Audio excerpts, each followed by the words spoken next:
আজকের মুসলমানেরা হচ্ছে আজকের যুগের বানু ইসরাইল। ওই যুগের বানু ইসরাইলদের কথা আলামতের সাথে এই যুগের বানু ইসরাইল কথা আমরা মিল আছে। ওই যুগের বানু ইসরাইলদের কথা কি বলছে আল্লাহ? ওয়াইজ নাজ্জাইনাকুম মিন আলি ফিরআউন ইয়াসুমুনাকুম সুআল আযাব ইউযাব্বিহুনা আবনাকুম ওয়া ইস্তাহয়ুনা নিসাআকুম। স্মরণ করো সেই দিনের কথা যেই দিন ফিরআউন তোমাদের ছেলে সন্তানদের জবাই করত, মেয়ে সন্তানদের বাঁচিয়ে দিত। তাহলে এটা 4000 বছর আগে ফিরআউন বানু ইসরাইলদের সাথে করত। আজ 4000 বছর পরে আজকের যুগের ফিরআউন এর চেয়ে জঘন্য কাজ করতেছে, ছেলেকেও মারতেছে, মেয়েকেও মারতেছে। গত 1.5 বছরে 50,000 হত্যা করেছে। তাহলে একটা মিল যে ওই যুগে বানু ইসরাইলদের যা লেভেল ছিল আজকের যুগে আমাদের তাই লেভেল। ওই যুগের ফিরআউন এই যুগের ফিরআউন। 2 নম্বর মিল হচ্ছে চরিত্রে। ওই যুগের বানু ইসরাইলের চরিত্রের মিলটা দেখেন। ওই যুগের বানু ইসরাইলেরা চোখের সামনে দেখলো, আল্লাহ বলছে ওয়াইজ ফারাকনা বিকুমুল বাহরা, আমি যখন সমুদ্রকে বিদীর্ণ করে দিলাম আর মুসার বানু ইসরাইলদের জন্য রাস্তা তৈরি করে দিলাম। একটা না 12টা রাস্তা, 5 5 10 তার সাথে 2, 12টা রাস্তা তৈরি করে দিলাম। তো ফিরআউনকে চোখের সামনে ডুবতে দেখার পরও বানু ইসরাইলেরা মুসা আলাইহিস সালামকে বলছে লান নুমিনা লাকা হাত্তা নারাল্লাহ জাহরা, মুসা তোমার উপর ঈমান আনয়ন করবো না যতদিন না তোমার আল্লাহকে সচক্ষে না দেখছে। বলে নাউজুবিল্লাহ। আরে তোরা তো এখনই দেখলি তোদের সামনে ফিরআউন ডুবে মরলো। কোন ফিরআউন? যে ফিরআউন তোদের ছেলে সন্তানদের জবাই করতো, সে ডুবে মরলো। তাহলে তোরা কোন লজ্জায় বলি যে আল্লাহকে না দেখলে ঈমান আনয়ন করবো না? 2, যেহেতু লোহিত সাগর পার হওয়ার পর এই অঞ্চলটা হচ্ছে মরুভূমি, তো পানির কোনো ব্যবস্থা নাই, সাগরের পানি লবণাক্ত। তখন বানু ইসরাইলরা মুসা আলাইহিস সালামকে বলছে ওয়াইজ ইসতাসকা মুসা লিকাওমিহি ফাকুলনা দিরিব বিআসাকাল হাজার ফানফাজারাত মিনহু ইসনাতা আশারাতা আইনা। মুসা পানির ব্যবস্থা করে দাও। আল্লাহ তো ফিরআউনকে ডুবিয়ে দিল, খাবার নাই, পানি নাই, পানির ব্যবস্থা করো। মুসা আলাইহিস সালামকে আল্লাহ বলছে মুসা তোমার হাতের লাঠি পাথরে আঘাত করো। মুসা আলাইহিস সালাম লাঠি পাথরে আঘাত করলো, মরুভূমিতে পাথর ফেটে পানি বের হতে লাগলো। আল্লাহু আকবার। এবং আল্লাহ বলছে তাও একটা দুটো নয়, 12টা ঝর্ণা তৈরি হলো। 12টা ঝর্ণা। রাস্তা পার হওয়ার সময় যেমন 12টা রাস্তা তৈরি হয়েছিল সমুদ্র পার হওয়ার সময়, এখন ঝর্ণা তৈরি হওয়ার সময় 12টা তৈরি হলো। খাবার কই? আল্লাহ বললো ঠিক আছে আমি জান্নাত থেকে খাবার পাঠাচ্ছি। মরুভূমিতে তো আর খাবার হবে না, এখানে লোহিত সাগর, ওই পারে তো ফিরআউন আর তার ফিরআউন মারা গেছে, কিন্তু ফিরআউনের সৈন্যবাহিনী মিশরে আছেই, আর এখানে মরুভূমি। তাহলে খাবার কোত্থেকে আসবে? জান্নাত থেকে। খাবারের নাম কি? মান্না সালোয়া। সব মুফাসসিরিনে কেরাম মান্না সালোয়ার ব্যাখ্যা দিতে গিয়ে লিখেছে আজকের পৃথিবীর যেটা সবচেয়ে দামি মাশরুম, তার সাথে পাখির গোস্ত। তো আমি রিসার্চ করে দেখলাম যে আজকের পৃথিবীর যেটা সবচেয়ে দামি মাশরুম, যেটার কথা কোরআনে বলা আছে মান্না সালোয়া, সেই মাশরুমের বর্তমান বাংলাদেশি টাকায় 1 কেজি মাশরুমের দাম 4 থেকে 5 লক্ষ টাকা। তাহলে যেই মাশরুমের 1 কেজির দাম 4 থেকে 5 লক্ষ টাকা, ওটা জান্নাত থেকে আসতো, তার সাথে পাখির গোস্ত আসতো। এইটা ভক্ষণ করতো তারা, পাথর থেকে ঝর্ণা বের হতো। এরপরও বানু ইসরাইল মুসা আলাইহিস সালামকে বলছেন যে লান নাসবিরা আলা তুআমিন ওয়াহিদ ফাদউ লানা রাব্বাক, এক খাবার আমাদের ভালো লাগে না, তোমার আল্লাহকে বলো এই মরুভূমির মধ্যে থেকে পেঁয়াজ, ডাল, আদা, রসুন বের করে দিতে। তো এই যে বানু ইসরাইলের এই স্বভাব, তখন মুসা আলাইহিস সালাম বললো যে ঠিক আছে তুমি যদি আদা, ডাল, চাল, রসুন চাও, তাহলে এই মরুভূমি পার হলেই সুজলা সুফলা শস্য শ্যামলা বাংলাদেশের মতো একটা ভূমি আছে, তার নাম ফিলিস্তিন, প্রচুর জাইতুন আবাদ হয়, যুদ্ধ করে বিজয় করো। তখন এই বানু ইসরাইল বলছে, যেই বানু ইসরাইল চোখের সামনে ফিরআউনকে ডুবতে দেখলো, যেই বানু ইসরাইল দেখছে চোখের সামনে মরুভূমিতে পাথর ফেটে ঝর্ণা বের হচ্ছে, যেই বানু ইসরাইল দেখছে প্রতিদিন জান্নাত থেকে খাবার আসতেছে, সেই বানু ইসরাইল বললো ইযহাব আনতা ওয়া রাব্বুকা ফাকাতিলা, মুসা তুমি আর তোমার আল্লাহ গিয়ে যুদ্ধ করো, আমরা যুদ্ধ করতে পারবো না। বলেন নাউজুবিল্লাহ। আচ্ছা আপনারা কি জানেন যে এই বানু ইসরাইলের জন্য 12টা ঝর্ণা কেন তৈরি হয়েছিল? 12টা রাস্তা কেন তৈরি হয়েছিল? এরা ইউসুফ আলাইহিস সালামের 12 ভাইয়ের বংশধর, এরা ইয়াকুব আলাইহিস সালামের 12 সন্তানের বংশধর, এরা নবীদের সন্তান, এরা ইব্রাহিমের সন্তান, ইসহাকের সন্তান, ইয়াকুবের সন্তান, ইউসুফের ভাই। ইউসুফ আলাইহিস সালামের মৃত্যুর 300 বছর পর মুসা আলাইহিস সালাম এসেছে। সব রক্ত, সেম রক্ত, ইব্রাহিম আলাইহিস সালামের রক্ত, ইসহাক আলাইহিস সালামের রক্ত, ইয়াকুব আলাইহিস সালামের রক্ত। তাহলে নবীর সন্তানেরা বলতেছে যে আল্লাহকে যতক্ষণ দেখবো না ততক্ষণ ঈমান আনয়ন করবো না। নবীর সন্তানেরা বলতেছে তুমি আর তোমার আল্লাহকে যুদ্ধ করো। তাহলে কিভাবে নবীর সন্তানেরা এতটা সংকীর্ণ মনা হয়ে গেল, এতটা ধোঁকাবাজ, এতটা মুনাফিক, এতটা সঠতাপূর্ণ হয়ে গেল? কেমনে? তো আমি যে বলেছি যে আজকের যুগের মুসলমানেরা বানু ইসরাইল, তার জন্য আমি দুটো দলিল দিয়েছি। এক, আল্লাহ বানু ইসরাইলের এত লম্বা ঘটনা কোরআনে কেন বলবে? কোরআনে একটা কথাও ফেলে দেওয়ার নয়। তাহলে এই যে এতগুলো আয়াত পড়লাম, সব কোরআনের আয়াত, পড়লাম আর অনুবাদ করলাম। তাহলে বানু ইসরাইলের এত ঘটনা, সূরা বাকারার অর্ধেক বানু ইসরাইলের ঘটনা। তার মানে মুসলমানেরাও একদিন বানু ইসরাইল হয়ে যাবে, তাই এই ঘটনা পড়ে যেন শিখে।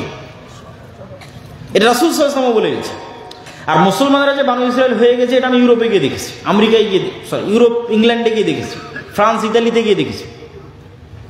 মুসলমানদের জন্ম নিবন্ধন থেকে, পাসপোর্ট থেকে, ওই শহরে প্রবেশ থেকে, ওদের কাছে এই কি বলার নাম বেনিফিট নেওয়া থেকে, ওদের কাছে বাড়ি নেওয়া থেকে, প্রত্যেকটা ধাপ মিথ্যার উপর। মুসলমান কিন্তু সবকিছু মিথ্যার উপর,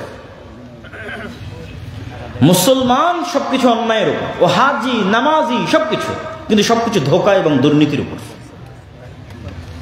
তাহলে এই মুসলমানই তো ওমরের বংশধর, এই মুসলমানই তো খালিদ বিন ওয়ালিদের বংশধর, সালাহুদ্দিন আইয়ুবের বংশধর, মুহাম্মদ সাল্লাল্লাহু আলাইহি ওয়াসাল্লামের বংশধর।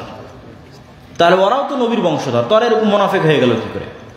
ওরা যে বানু ইসরাইল হয়ে গেছে, ওরাও বানু ইসরাইল হয়ে গেছে। এই গত নির্বাচনে রূপগঞ্জে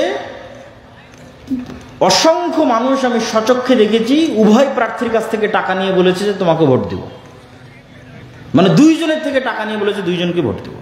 তাহলে মিথ্যুক, অথচ সবাই নামাজি হাজি।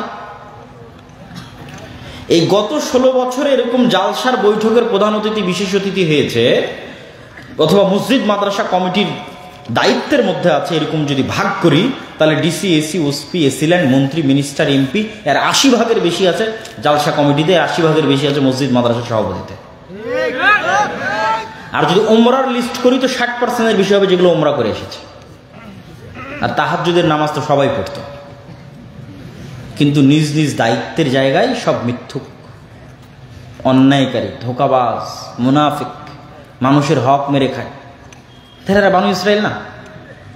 বানু ইসরাইল বাহ্যিকভাবে দেখায় যে আমরা আল্লাহকে অনেক ভয় করি, মুখে দাঁড়িয়ে আছে, মাথায় টুপি আছে, কিন্তু সৎ নয়, মিথ্যুক।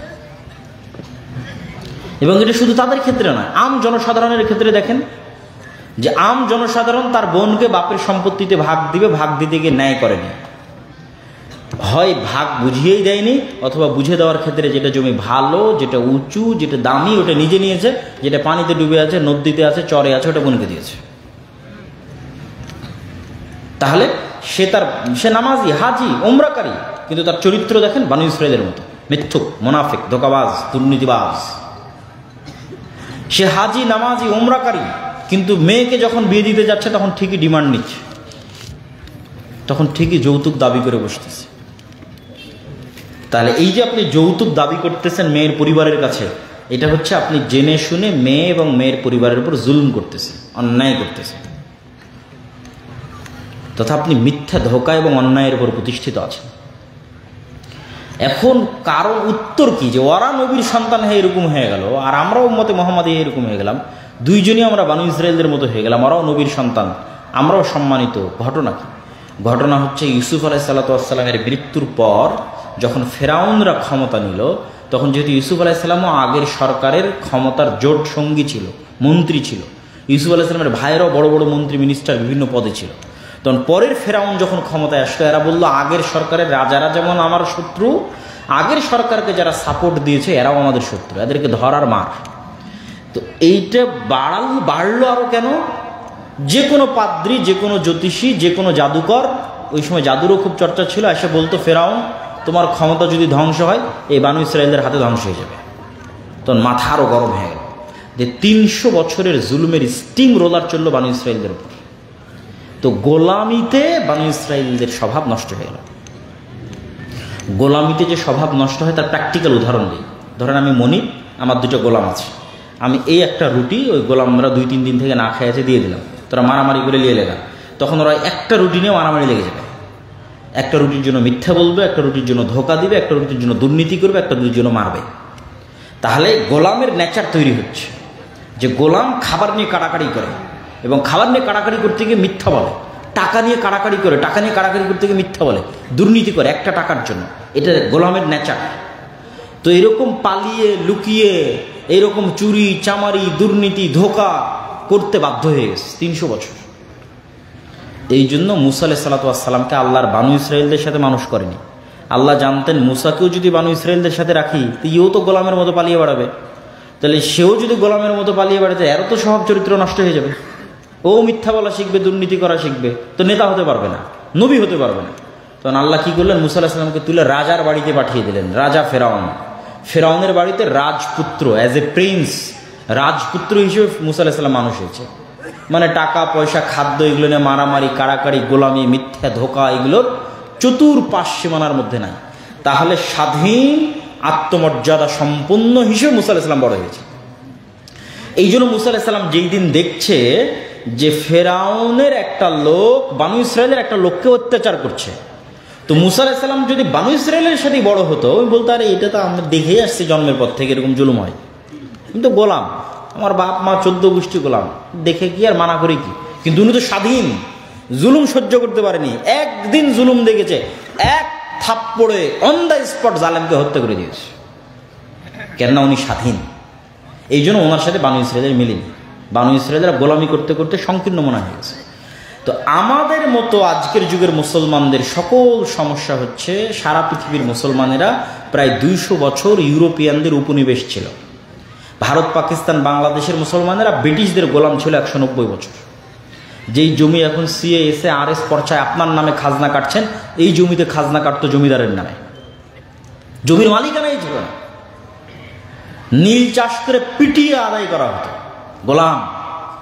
তখন একটা টাকার জন্য মিথ্যা বলা, একটা টাকার জন্য দুর্নীতি করা, একটা টাকার জন্য কাড়াকাড়ি করা, যেহেতু গোলাম, চাকরি নাই, তো গোলামি করতে করতে করতে করতে রক্তের মধ্যে মিথ্যা, ধোঁকা, দুর্নীতি ঢুকে গেছে। ঠিক ওই যুগের বানু ইসরায়েলদের মধ্যে যেভাবে ঢুকে গেছে। এটার আর একটা চাক্ষুষ প্রমাণ নেবেন যে ব্রিটিশরা যেহেতু আমাদের উপর একটু কম জুলুম করেছে, ইতালি, ফ্রান্স, স্পেন এরা আফ্রিকার মুসলমানদের উপর আমাদের চাইতে 3 গুণ জুলুম করেছে। এই জন্য আফ্রিকার মুসলমানদের নেচার আমাদের চাইতে আরো বেশি নিম্ন স্তরে চলে গেছে। ইতালির রাজধানীতে, ফ্রান্সে, স্পেনের রাজধানীতে দেখবেন যত চোর, চামার, মদখোর, নেশাখোর, জুয়াখোর, আড্ডাখোর আছে, তার বেশিরভাগই দেখবেন মুসলমান এবং আফ্রিকান মুসলমান, নট ইন্ডিয়ান অ্যান্ড পাকিস্তানি আর বাংলাদেশি মুসলমান না। এবং বাংলাদেশি, ইন্ডিয়ান, পাকিস্তানি মুসলমানদের চেয়ে ওদের নেচার আরো নিম্ন স্তরে চলে গেছে। কেননা ওদের উপর জুলুমটা, গোলামিটা ছিল আরো ভয়ঙ্কর, আরো ভয়াবহ। ফ্রান্স, স্পেন এবং ইতালির জুলুম, অত্যাচার। তাহলে এই ফিলিস্তিন ইস্যুর সারমর্ম হচ্ছে বর্তমান যুগের মুসলমানেরা বানু ইসরায়েল। বর্তমান যুগের মুসলমানদের মূল্য বর্তমান পৃথিবীতে বসবাস করা একটা পশু প্রাণীর মতো নয়। 3 নাম্বার, বর্তমান যুগের মুসলমানদের স্বভাব চরিত্র, নামকা অস্তে বাহ্যিকভাবে ইসলামের সবকিছু ঠিক আছে, কিন্তু ভেতর থেকে মিথ্যুক, ধোকাবাজ, দুর্নীতিবাজ, মিথ্যার উপর প্রতিষ্ঠিত, নেতৃত্বের গুণ নাই। এগুলো গোলামির গুণ। নেতা কখনো মিথ্যা বলা জানে না। আবু সুফিয়ান কাফের মুশরিক, কিন্তু মিথ্যা বলা জানত না। মুহাম্মদ সাল্লাল্লাহু আলাইহি ওয়াসাল্লামের নামও মিথ্যা বলেনি। বাদশাহ হিরাক্লিয়াসের দরবারে জেরুজালেমে বসে মুহাম্মদ সাল্লাল্লাহু আলাইহি ওয়াসাল্লাম মিথ্যা বলেনি। আবু সুফিয়ান তখন কাফের মুশরিক, কেন মিথ্যা বললে নেতা হওয়া যায় না। এবং বর্তমান পৃথিবীর 2টা সিস্টেম আমাদেরকে গোলাম রাখার জন্য, মানে ব্রিটিশরা তো আমাদের ছেড়ে চলে গেছে, তাহলে কেন আমরা স্বাধীন হতে পারছি না? স্বাধীন হতে পারছি না মানে স্বাধীন মানুষের নেচার, স্বাধীন মানুষের যে চরিত্র সেটা আমার মধ্যে আসতেছে না কেন? একটা আত্মমর্যাদাবোধ সম্পূর্ণ মানুষের চরিত্র আমার মধ্যে আসতেছে না কেন? 2টা জিনিস ব্রিটিশরা, ইহুদিরা মিলে সারা পৃথিবীতে চালু রেখেছে আমাদের মধ্যে গোলামির স্বভাব অব্যাহত রাখার জন্য। একটার নাম গণতন্ত্র, আর একটার নাম সুদ। এই ফিলিস্তিন ইস্যুর সমাধান হলো এই 2টাতে, একটার নাম গণতন্ত্র, একটার নাম সুদ। গণতন্ত্র এমন এক জিনিস যেখানে মিথ্যা না বললে আপনি রাজনীতি করতেই পারবেন না, মিথ্যা বলতেই হবে। আপনারা যেমন চোখের সামনে দেখেছেন গত 16 বছরের মিথ্যা, এখন আবার দেখছেন যে গণতন্ত্রের নামে কত রকমের মিথ্যা কথা চলতেছে। গত 16 বছর যেমন দেখেছেন চাঁদাবাজি, এখনো দেখতেছেন একই চাঁদাবাজি, শুধু মানুষ পরিবর্তন হয়েছে, দল পরিবর্তন হয়েছে, কিন্তু ওই ধোঁকাবাজি, দুর্নীতি তার জায়গায় ঠিক আছে। এটা গণতন্ত্র টিকিয়ে রাখে।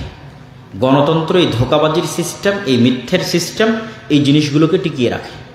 2, সুদ কিভাবে মিথ্যাকে টিকিয়ে রাখে? রাসূল সাল্লাল্লাহু আলাইহি ওয়াসাল্লাম দোয়া করলে বলে, আল্লাহুম্মা নাউযুবিকা মিনাল মা'সামি ওয়াল মাগরাম, আল্লাহ কর্জ থেকে বাঁচতে চাই, গুনাহ থেকে বাঁচতে চাই। সাহাবীরা জিজ্ঞেস করছে, আল্লাহ নবী এত কেন কর্জ থেকে বাঁচতে চান? আল্লাহ নবী বলছে, যখন মানুষ কর্জ নেওয়া শুরু করে মিথ্যা বলা শুরু করে। হলো, যখন মানুষ কর্জ নেওয়া শুরু করে মিথ্যা বলা শুরু করে। এখন এই মনাকাশা, সাহাপাড়া, চাপাই, শিবগঞ্জ, কানসাপ, একটা বাড়ি খুঁজে নিয়ে এসে দেন যে বাড়িতে কিস্তির লোন নাই, আর একটা বাড়ি খুঁজে নিয়ে এসে দেন যে বাড়িতে কিস্তির লোন আছে অথচ একদিনও মিথ্যা বলেনি। মানে এমন একটা বাড়ি খুঁজে নিয়ে এসে দিবেন যে বাড়িতে কিস্তির লোন আছে কিন্তু একদিনও মিথ্যা বলেনি। আল্লাহ নবী বলেছে, আল্লাহ নবী লোন থেকে বাঁচতে চান কেন? লোন নেওয়া শুরু করলে মিথ্যা বলা শুরু হয়, কেন আল্লাহ নবী জানেন মিথ্যা বললে নেতা হওয়া যায় না। আপনি আপনার বোনকে যে সম্পত্তি বুঝিয়ে দেননি ন্যায়ের সাথে, ওর থেকে মাপ নিয়ে আপনি জান্নাতে যেতে পারবেন, কিন্তু উপরে যিনি আল্লাহ আছেন তিনি কোনোদিন মনে করবে না যে এই মানুষটাকে রাষ্ট্রের নেতা বানানো যায়, কোনোদিন মনে করবে না। আপনি নেতা হওয়ার অযোগ্য, ক্ষমা চেয়ে জান্নাতে যেতে পারেন। মিথ্যা বললে, দুর্নীতি করলে, ধোঁকা দিলে, অসৎ হলে নেতা হওয়া যায় না। তাহলে আমাদের স্বভাবের মধ্যে গোলামি আছে, গোলামির স্বভাবের কারণে আমরা গোলাম আছি। তাহলে আগে স্বাধীনের স্বভাব অর্জন করতে হবে, মানে একটা স্বাধীন ব্যক্তিত্ব সম্পন্ন মানুষ কোন স্বভাবের হয় সেটা অর্জন করতে হবে। এই জন্য আল্লামা ইকবাল বলেছে, তৃতীয় পয়েন্টে যাওয়ার আগে এই পয়েন্টটাই বক্তব্য দিয়ে শেষ করব। আল্লামা ইকবাল তার বক্তব্যের মধ্যে বলেছে, কবিতার মধ্যে বলেছে, সাবাক ফিরসে পর সাদাকাত কা, শুজাআত কা, আদালত কা, লিয়া জায়গা তুঝসে কাম, দুনিয়া কি ইমামত কা। মুসলমানেরা তোমাদের মধ্যে নামাজ আছে, সঠিক আকীদা আছে, আমল আছে, হজ আছে, উমরা আছে, গোটা রমজানে রোজা রাখলে, সাহারি করলে, ইফতারি করলে, ঈদ পালন করলে, ফিতরা দিলে, সব কিছু আছে। নাই কি তোমরা সত্য বলা জানো না, তোমাদের মধ্যে সাহসিকতা নাই, তোমাদের মধ্যে ন্যায়পরায়ণতা নাই। তোমরা নতুন করে সত্য বলা শিখো, ন্যায়পরায়ণতা প্রতিষ্ঠা করা শিখো, সাহসী হও, আল্লাহ তোমাদেরকে পুনরায় দুনিয়ার নেতা বানিয়ে দিবে। আল্লাহু আকবার। এই জিনিসটা মুসলমানদের নাই, সারা পৃথিবীতে মুসলমানদের নাই, এটা মুসলমানদের নিয়ে আসতে হবে। সব নবী ছিলেন সত্যবাদী, সব নবী ছিলেন ন্যায়পরায়ণ, জন্মগত ন্যায়পরায়ণ আর সত্যবাদী করার জন্যই মুসা আলাইহিস সালামকে ফেরাউনের বাড়িতে পাঠানো হয়েছে, বানু ইসরাঈলদের সাথে রাখা হয়। সম্মানিত উপস্থিতি, এবার তৃতীয় পয়েন্টে চলে যায়। তৃতীয় পয়েন্ট কি লেখা ছিল এখানে? বেদাতীরা আহলুল হাদিসদের মসজিদ দখল করে নিচ্ছে। প্রথম কথা হচ্ছে যে বাংলাদেশের মতো একটি রাষ্ট্র, যেই রাষ্ট্রকে কেউ বলছে গণতান্ত্রিক রাষ্ট্র, কেউ বলছে সাম্য নিরাপত্তার রাষ্ট্র, কেউ বলছে সেকুলারিজম, ধর্মনিরপেক্ষ রাষ্ট্র, যেই মূলনীতিতে আপনি আসেন না কেন, এখানে যদি একটা হিন্দুর শান্তি স্বাধীন মতো তার দিন প্রচারের, তার ইবাদত করার অধিকার থাকতে পারে, তাহলে অবশ্যই একজন আহলুল হাদিস সালাফি মানহাজের অনুসারী ব্যক্তির তার দিন প্রচারের, পালন করার, মসজিদ মাদ্রাসা তৈরি করার অধিকার আছে। এবং এই অধিকারের স্বীকৃতি সবাইকে দিতে হবে। এবং আমার বিশ্বাস যে এমন কাউকে খুঁজে পাওয়া যাবে না যে অধিকারের স্বীকৃতি দিবে না। তাহলে এই অধিকারটা লঙ্ঘন হচ্ছে কি কারণে? প্রথমত এখানে উভয় পক্ষ থেকে কারণ থাকতে পারে। এক নম্বর কারণ থাকতে পারে, কিছু কিছু জায়গায় এমন ন্যারো মাইন্ডেড মানুষের বসবাস, যারা এই বিষয়টাকে আহলুল হাদিস বা গায়ের মুকাল্লিদিয়াত এই বিষয়টাকে একদম বাতিল ফিরকার অন্তর্ভুক্তের মধ্যে ফেলে দেয়।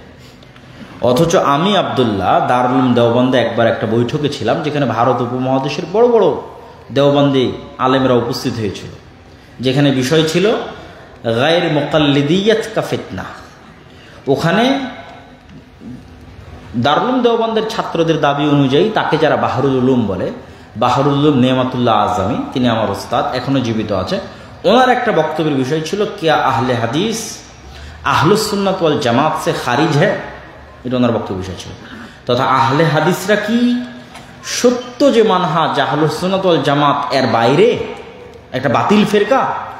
তখন উনি দীর্ঘ 1-1.5 ঘন্টা বক্তব্য দিয়েছিলেন, যেটা আমি নিজে ওখানে বসে থেকে শুনেছি, তার বক্তব্যের পয়েন্টগুলো নোট করেছি। যে বক্তব্যের সামারিতে উনি এটাই বলেছেন যে না, তিনি একজন দেওবন্দি আলেম, তিনি বলেছেন যে না, আহলে হাদিসরা আহলুস সুন্নাত ওয়াল জামাতের অন্তর্ভুক্ত। কিন্তু এই জিনিসটা জানার জন্য তো জ্ঞান অর্জন করা লাগবে, পড়া লাগবে। এই জন্য আমি ভারত উপমহাদেশে আহলে হাদিসদের ইতিহাসের উপর আমার লম্বা বক্তব্য আছে।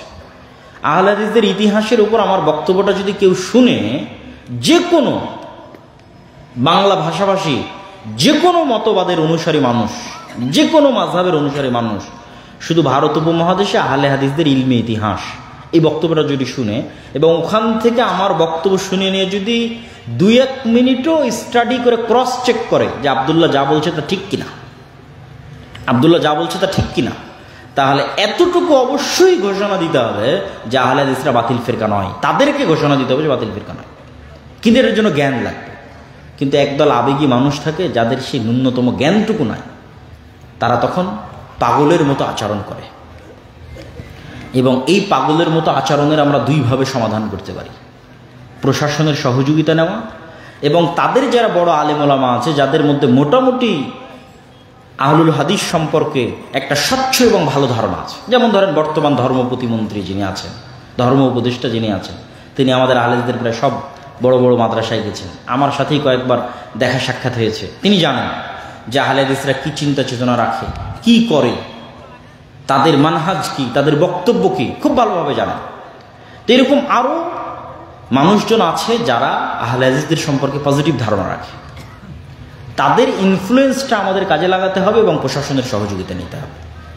এবং অলরেডি আমার কানে যদিও একটা কেস এসেছে, সেগুলোকে কেন্দ্র করে আমি রাষ্ট্রের উচ্চ পর্যায়ে কথা বলেছি এবং আশা করি যে এই ধরনের ঘটনাগুলো কমানোর জন্য প্রশাসনিক দিক থেকে একটা ভালো সাপোর্ট হয়তো ইনশাল্লাহ আশা করছি আমরা পাবো। ইনশাল্লাহ আপনারা দোয়া করেন যেন সেটি আমাদের জন্য সহজ হয়, বলেন আল্লাহুম্মা আমিন। আর দ্বিতীয়ত যারা আমাদের ভিন্ন ঘরানার আছে, তাদেরও যারা উপর পর্যায়ের আলেম ওলামা আছে, তাদের সাথেও আমি এই বিষয়টি নিয়ে কথা বলেছি এবং তাদের থেকেও পজিটিভ রিপ্লাই পেয়েছি। এবং এই দুই পজিটিভ রিপ্লাইকে সামনে রেখে কিভাবে সামনে এগিয়ে এই জিনিসগুলোকে কমানো যায় সেটার উদ্যোগ আমরা অতি দ্রুত নিব, ইনশাল্লাহ নিচ্ছি, কথা চলতেছে। তো আশা করব এবং আল্লাহ সুবহানাহু ওয়া তাআলার নিকটে দোয়া করব যেন বাংলাদেশের মাটি আহলুল হাদিসদের জন্য এক উর্বর দাওয়াতের ক্ষেত্রে পরিণত হয়, আল্লাহুম্মা আমিন। তবে একটু আত্মসমালোচনার দরকার আছে। এত কিছু বলার পর কি একটু আত্মসমালোচনার দরকার আছে? দেখবেন আমি আমার বহু বক্তব্যে বলেছি যে দাওয়াতের পদ্ধতি হতে হবে নম্র এবং ভদ্র। মুসা আলাইহিস সালামের মতো নবীকে যদি ফেরাউনের মতো কাফেরের সাথে ভদ্র ভাষায় কথা বলতে বলা হয়, নম্র ভাষায় কথা বলতে বলা হয়, অথচ আল্লাহ জানেন যে ফেরাউন হেদায়েতপ্রাপ্ত হবে না, এটা আল্লাহ জানেন যে ফেরাউন হেদায়েতপ্রাপ্ত হবে না, তারপরেও আল্লাহ মুসা আলাইহিস সালামকে বারবার বলছে তুমি নরম ভাষায় কথা বলবা। তো আমাদেরও কিছু আসলে বক্তব্য এমন হয়ে যায় যে ওই বই আগুনে পুড়িয়ে দাও, অমুক কে অমুকের বাচ্চা বা তমুক ইবলিস বা শয়তান, এই ধরনের যে গালিগালাজগুলো আমরা ব্যবহার করি, এটা তো আসলে একটা মানুষের ক্ষেত্রেও ব্যবহার করা উচিত না। এটা মুসলমানের ক্ষেত্রে ব্যবহার করা তো বহু দূরের কথা, একজন বিধর্মীর ক্ষেত্রেও ব্যবহার করা উচিত না। আল্লাহ সুবহানাহু ওয়া তাআলা যত জায়গায় পবিত্র কোরআনে ইহুদি, নাসারা, মুশরিক এবং এদেরকে যত জায়গায় সম্বোধন করেছেন, সম্মান দিয়ে সম্বোধন করেছেন। দেখেন আজকের যারা আল্লাহ বলছে যে এরা অভিশপ্ত, ইহুদিরা অভিশপ্ত, আল্লাহ কোরআনে বলছে, আল্লাহ কোরআনে বলছে এরা মুসলমানদের সবচেয়ে শত্রু হবে। আবার আল্লাহ যখন তাদেরকে দাওয়াত দিচ্ছে, ডাকছে, মানে ইহুদিদেরকে দাওয়াত দিচ্ছে, ডাকছে, তখন কোরআনের আয়াত দেখেন, ইয়া বানি ইসরাঈল আযকুরু নি'মাতি আল্লাতী আন'আমতু আলাইকুম। কোথাও বলছে ইয়া বানি ইসরাঈল আযকুরু, বলছে ফাজ্জালতুকুম আলাল আলামিন, বলছে হে বানু ইসরাইলেরা। বানু ইসরাইল বলাটাই সম্মান। বানু ইসরাইল মানে ইয়াকুবের ছেলে, ইয়াকুব আলাইহিস সালামের ছেলে। হে বানু ইসরাইলেরা, স্মরণ করো সেই দিনের কথা যেই দিন আমি আল্লাহ তোমাদের উপর কত নিয়ামত দিয়েছিলাম। স্মরণ করো সেই দিনের কথা যেদিন আমি আল্লাহ তোমাদের উপর কত দয়া করেছিলাম। আল্লাহ একটি অভিশপ্ত জাতিকে এভাবে ডাকতেছে, তাদেরকে সম্মান দিয়ে, তাদের অতীত ইতিহাস স্মরণ করিয়ে ইমোশনালি তাদেরকে অ্যাটাক করতেছে ইমোশনালি। এবার যখন খ্রিস্টানদের কথা আসতেছে তখন কি বলতেছে যে এই খ্রিস্টান কাফের। আল্লাহ সুবহানাহু ওয়া তাআলা কোরআন মাজিদে কোথাও এইভাবে দাওয়াত দিয়ে বলে না যে এই কাফেরেরা, এভাবে বলে যে ইয়া আহলাল কিতাব, হে কিতাবের অনুসারীরা। আহলে কিতাব বলাটাই সম্মান। আহলে কিতাব বলাটা কেন সম্মান? আল্লাহ স্মরণ করিয়ে দিচ্ছে যে আমি তোমাদের কাছে একটা কিতাব পাঠিয়েছিলাম যার নাম তাওরাত, যার নাম জবুর, যার নাম ইনজিল। তোমরা কিতাবের অনুসারী, তোমরা আহলে কিতাব। তোমরা নাসারা হতে পারো, মুহাম্মাদের উপর ঈমান আনয়ন করনি, এটাও হতে পারে, কিন্তু তোমরা আহলে কিতাব। সম্মান দিয়ে স্মরণ করে ডেকে তারপরে দাওয়াত দিচ্ছে, তাআলাউ ইলা কালিমাতিন সাওয়াআম বাইনানা ওয়া বাইনাকুম, আসো এমন কথার দিকে যা আমার এবং তোমার মধ্যে এক। তাহলে আপনি বলেন যে আপনার এক পাশের হানাফি ভাই, এক দেওবন্দি ভাই, সে এই ইহুদির চাইতে, মুশরিকের চাইতে, ফেরাউনের চাইতে, ওই খ্রিস্টানের চাইতে কি খারাপ? কি বলেন? খারাপ? যদি খারাপ না হয় তাহলে যদি আপনি বলেন যে ওর বই পুড়িয়ে দিব, ওর এই করব সেই করব, এই কি অমুক অমুকের বাচ্চা, তুমুক, ইবলিস, শয়তান, মুখের ভাষার কোনো ঠিক নাই, তাহলে তারা কি আপনার দাওয়াতটা কিভাবে নেবে? ব্রেনের মধ্যে ডাইরেক্ট নেগেটিভ জিনিস ঢুকে যাবে। কারণ আপনার দাওয়াত সত্য হলেও আর কোনোদিন গ্রহণ করবে না, তুই তো আমাকে গালি দিয়েছিল। এই জন্য আল্লাহ কিন্তু বলেছে তোমরা অন্যের ইলাহদের গালি দিও না। জানি আমরা যে মা দুর্গার যে পূজা করে, মা কালীর যে পূজা করে, এটা ভ্রান্ত, তারপরেও আল্লাহ বলছে ওটাকে গালি দিও না। ওটাকে গালি দিলে আল্লাহ সম্পর্কে নেগেটিভ জিনিস ওর ব্রেনে চলে যাবে, তখন সত্য জানলে আর মানতে পারবে না। তো এই জন্য আমাদেরও একটু আত্মসমালোচনা দরকার আছে যে আমি একটা জায়গায় মসজিদ তৈরি করলাম, আহলে হাদিসরা মসজিদ তৈরি করে সেখান থেকে ধরেন ফতোয়া দেওয়া শুরু করলাম যে সব হানাফিরা কাফের, সব হানাফিরা মুশরিক, হিন্দু জান্নাতে গেলেও হানাফিরা জান্নাতে যাবে না। তাহলে হলো? তাহলে আপনি দাওয়াতি কাজ করা জানলেন না। তাহলে আমরা হাজার চেষ্টা করেও কিন্তু আপনাকে ট্যাকেল দিতে পারবো না। তৃতীয় আর একটা নাসিহা, আত্মসমালোচনা, সেটা হচ্ছে আমাদের ভাইয়েরা বিভিন্ন জায়গায় দেখা যাচ্ছে বড় কোনো প্রতিষ্ঠান বা বড় কোনো একটা প্ল্যাটফর্মের সাথে যোগাযোগ রক্ষা করা ছাড়াই তারা দেখা যাচ্ছে যে কার্যক্রম শুরু করে দিচ্ছেন, আলেমুল আমাদের পরামর্শ নিচ্ছেন না, আলেমুল আমাদের দিক নির্দেশনা নিচ্ছেন না। আবার বিপদে পড়ে গেলে দৌড়ে হয় আলেমুল আমার কাছে যাচ্ছেন, না হয় এর কাছে দৌড়াচ্ছেন। তো আমার কথা যে কাজ শুরু করার আগেই আলেমুল আমাদের পরামর্শ নেন, আহলে হাদিসদের যে প্ল্যাটফর্মগুলো আছে সেগুলোর পরামর্শ নেন, পরামর্শ নিয়ে কাজ শুরু করেন, তাহলে দেখবেন আপনার কাজে ভুল হবে এবং এই ধরনের সমস্যা কমে আসবে। আল্লাহ সুবহানাহু ওয়া তাআলা আমাদের কবুল করুক, আল্লাহুম্মা আমিন। বক্তব্যের শেষের দিকে এসে আপনাদের কাছে কয়েকটা উদাত্ত আহ্বান। সেটা হচ্ছে যে আমি যে এতক্ষণ বক্তব্য দিলাম এগুলো হচ্ছে ক্ষণিক, এগুলো হারিয়ে যাবে। কিন্তু এই দেখছে বানু ইসরাঈলের এই বিশাল ঘটনা, এই পুরো জেরুজালেম বিজয়ের ঘটনা, পুরো ফিলিস্তিন বিজয়ের ঘটনা বইয়ে লিখিত আকারে আছে। আমার লেখা বই ফিলিস্তিনের সমসাময়িক মুসলিম বিশ্ব, রাশিয়া ইউক্রেনের পাবেন, আফগানিস্তান তালেবান পাবেন, যা বর্তমান মুসলিম বিশ্বে চলতেছে তার সবগুলোই এই বইয়ে পাবেন। তো এই লিখিত বইগুলো, এই যে শেখ আব্দুর রাজ্জাক বিন ইউসুফ হয়তো আজকে এখানে আসেনি, কিন্তু তার ইলমে আমানতগুলো তো আপনাদের কাছে আছে। এবং আমরা যে কার্যক্রমগুলো করতেছি সারা বাংলাদেশে, এই কার্যক্রমগুলো তো আপনারা দেখছেন, কিন্তু সারা কই এই রমজানে 500 মক্তব দাওয়া ইলাল্লাহর অধীনে ছিল, পরিচালিত হয়েছে। যেই 500টা মক্তবের প্রত্যেকটা শিক্ষক জামিয়া সালাফিয়া থেকে ট্রেনিং নিয়েছে। 1 নাম্বার, যেই 500 শিক্ষক জামিয়া সালাফিয়া থেকে ট্রেনিং নিয়েছে তার যাতায়াত খরচ দাওয়া ইলাল্লাহ বহন করেছে, ওখানে থাকা খাওয়া বহন করেছে, ট্রেনিং খরচ বহন করেছে। 2 নাম্বার, এই 500 শিক্ষক যতগুলো মক্তবে আছে, প্রত্যেকটা মক্তবের যত ছাত্র আছে তাদেরকে বই ফ্রি দেওয়া হয়েছে, যে কায়দাটা পড়বে সে কায়দাটা ফ্রি দেওয়া হয়েছে। 3 নাম্বার, এই রমজান মাসকে লক্ষ্য করে, ঈদকে লক্ষ্য করে 500টা মসজিদে হাদিয়া দেওয়া হয়েছে, ন্যূনতম 2000 হোক 3000 হোক দেওয়া হয়েছে। এই 2000-3000 টাকাও আপনি কল্পনা করেন, 500 মসজিদ পৌঁছে মানে 15 লক্ষ টাকা। এই যে এত বড় খেদমত, এখানে আপনার কোনো কিছুই করা লাগতেছে না, কিন্তু আপনার মক্তব এখনো দাওয়া ইলাল্লাহর অধীনে আসলো না, ট্রেনিং নিল না, ট্রেনিং নেওয়ার আগ্রহ দেখালেন না। এইটা তো দাওয়াতি কাজের ভিত তৈরি করবে। এটা এরকম না যে বড় সম্মেলন করে আমার জনপ্রিয়তা দেখালাম, এটা না। এটার প্রভাব পড়বে 20 বছর পর। দেখা যাচ্ছে 20 বছর পর একটা অফিসের ডিসি বসে থাকবে, বলবে যে আমি দাওয়া ইলাল্লাহর অমুক মক্তবে এই দোয়াটা শিখেছিলাম, বাংলাদেশেরই কোনো এক ডিসি, কোনো এক ওসি। এইটা হলো সুদূর প্রসারী প্রভাব। এটা যে রুট লেভেল থেকে সমাজকে সংস্কার করা, সংশোধন করা, একদম তৃণমূল গোড়া থেকে। এবং এই গোড়া থেকে সংস্কারের জন্য আমরা দ্বিতীয় আর একটা পদক্ষেপ নিয়েছি, যে এই মসজিদগুলোকে আমরা শক্তিশালী করব, মসজিদকে এম্পাওয়ার করা, যে ক্ষমতার যে ব্যালেন্স, এটা যেন শুধু রাজনৈতিক দল আর রাজনৈতিক নেতাদের কাছে না থাকে, ক্ষমতার ব্যালেন্সটা যেন মসজিদ মাদ্রাসার মধ্যেও বন্টন হয়। এটার এখন সুযোগ। এই জন্য আমরা সুদমুক্ত কর্জে হাসানা চালু করেছি। এই জন্যই সুদমুক্ত কর্জে হাসানা আমরা আমভাবে ব্যাপকভাবে সবাইকে দিতে পারবো না। ওই যে মসজিদটাতে আমার মক্তব চলতেছে, ওই মক্তবের ইমাম এবং দায়িত্বশীলের হাতে ওই গ্রামের যোগ্য ব্যক্তির কাছে যাবে, যাতে ওই যে মক্তবের যে শিক্ষক, সে যেমন মক্তবের টিচার হিসেবে সম্মানিত বোধ করবে, তার এলাকায় কর্জে হাসানা দিয়ে সেই পাওয়ারমেন্ট হবে, সোশ্যাল পাওয়ার তার বাড়বে। দেখা যাচ্ছে যে একটা পর্যায়ে এমন তার সোশ্যাল পাওয়ার হয়ে গেছে, একটা মেম্বারের চেয়ে পাওয়ারফুল হয়ে গেছে গ্রামে। এটা অস্বাভাবিক কিছু না, এটা নিয়ে আসতে হবে। যে মসজিদ মাদ্রাসা মানে শুধু আপনি কোরআন পড়াবেন, হাদিস শিখাবেন দিয়ে শেষ না। আপনার গ্রামে কোনো অন্যায় হচ্ছে কিনা ওটা অন্তত সাধ্য অনুযায়ী বাধা দিতে হবে, এটাও মসজিদ মাদ্রাসার কাজ। এই অন্যায় মানে আপনারা বুঝিয়েন না যে গান বাজনার অন্যায়, বেপরদার অন্যায়, সেগুলো তো অন্যায়। কিন্তু আমি এখন যে অন্যায়ের কথা বলতেছি সেটা মিথ্যার অন্যায়, ধোকার অন্যায়, দুর্নীতির অন্যায়, মানুষের উপর অন্যায়। ওগুলো অন্যায় বাধা দেওয়ার জন্য তো বক্তব্য অনেক হয়েছে, হুজুরেরা করেও শোনেও।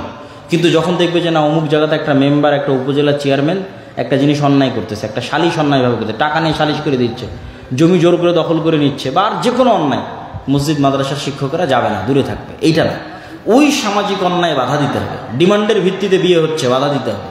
বাপ মারা গেছে, বোনকে সঠিকভাবে সম্পত্তি বুঝিয়ে দেয়নি, বাধা দিতে হবে। এই সোশ্যাল পাওয়ারটা আপনাকে অর্জন করতে হবে। সেটার জন্য আমাদের দ্বিতীয় আমরা শুরু করেছি জাস্টিস মুভমেন্ট, যেটার প্রথম প্রজেক্ট হচ্ছে করজা হাসানা, এবং ওই মসজিদগুলো থেকে বিতরণ হবে। তাহলে কেন আপনি আপনার মসজিদকে দাওয়া ইলাল্লাহর অধীনে করে দিচ্ছেন না? কেন আপনার মসজিদের মক্তব এখনো দাওয়া ইলাল্লাহর অধীনে আসতেছে না? 3 নম্বর হচ্ছে জামিয়া সালাফিয়ার মতো একটা উন্নত বড় শিক্ষা প্রতিষ্ঠান, যেখানে বাংলাদেশ ইনভেস্টমেন্ট ডেভেলপমেন্ট অথরিটি বিডার অনুমোদন নিয়ে বিদেশি শিক্ষকরা সবসময় থাকে এবং পড়ায়। যে বিডার মাধ্যমে বিদেশি 400-500 গেস্টকে নিয়ে বড় একটা সম্মেলন বাংলাদেশে হতে যাচ্ছে, বড় বড় কোম্পানির সিইও আসতেছে। ওই বিডার পারমিশন নিয়ে আমাদের জামিয়াতে বিদেশি শিক্ষকেরা থাকে স্থায়ীভাবে। আর গত 1 বছরে শুধু 12-র অধিক বিদেশি শিক্ষক সৌদি আরব থেকে আসছে, যারা জামিয়া সালাফিয়াতে দার্স দিয়েছে, এই রমাজানও দিয়েছে। তাহলে এই যে আমাদের উন্নত কারিকুলাম, উন্নত সিলেবাস, এটা দিয়ে যেন অন্য মাদ্রাসা উপকৃত হয়, এই জন্য আমরা অন্য মাদ্রাসাগুলোকে জামিয়া সালাফের সাথে অধিভুক্ত হওয়ার সুবিধা দিচ্ছি।